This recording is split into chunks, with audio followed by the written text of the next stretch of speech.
Баршаңызға қайырлы күн. Менің YouTube каналыма қош келдіңіздер. Сабырлылық.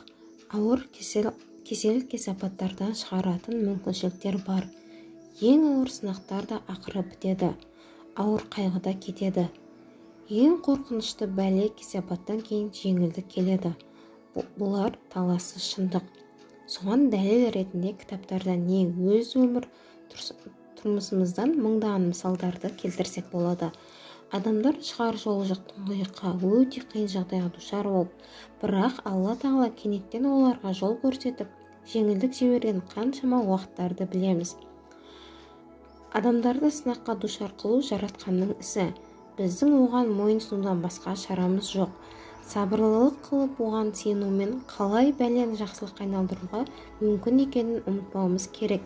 Себебі Алла Тағала сабырлыларды сүйеді және басымыздан өткізген қиыншылықтар, машақаттардың орнын артығымен толтырған мол сыйлықтарын тарту етеді.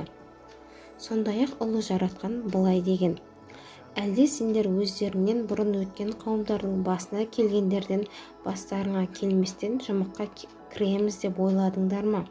Олардың көптеген адам айтқысыз ауыртпалықтарға душар болып күйзелгені соншалық, пайғамбар және онымен бірге иман келтіргендер Алланың жәрдемі қашан келеді дейтіндей жағдайға жетті.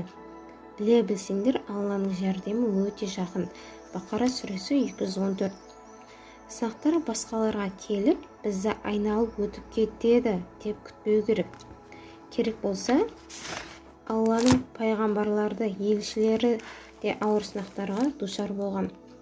Алла елшісі саллаллаху алейхи уассалам былай деген: иманды еркектер әйелдердің бастарына, бала-шағасына және мал-мүлкіне берілетін сынақтар, олар жаратушысына бірде-бір күнә жоқ жағдайда жолықпайынша жалғаса береді.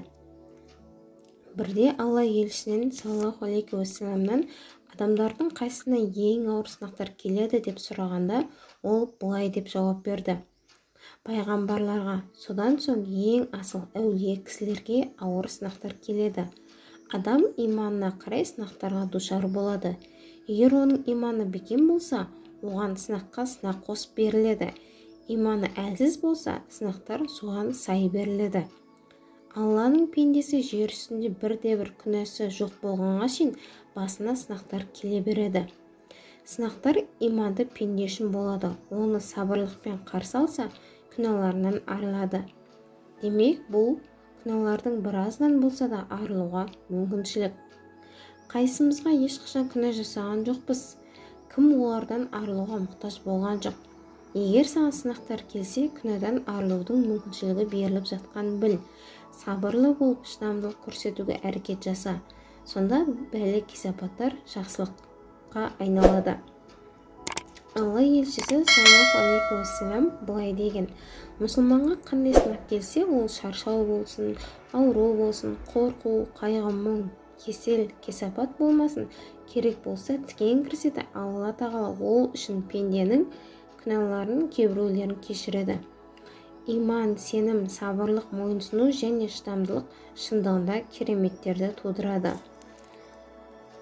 Өміріміздегі жақсылық пен сынақтардың мезгілі бір-бірін күн мен түн ауысқан сияқты алмастырып тұрады. Алла Тағала бізді сөйтіп сынайды. Біз әрқандай сынақтарға дайын болуымыз керек.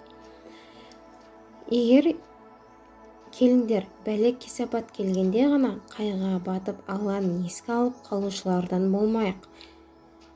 Алланы жақсы уақыттарда еске алайық. Сонда Алла бізді қиыншылық және сынақ келген күндері жалғыз қалдырмайды.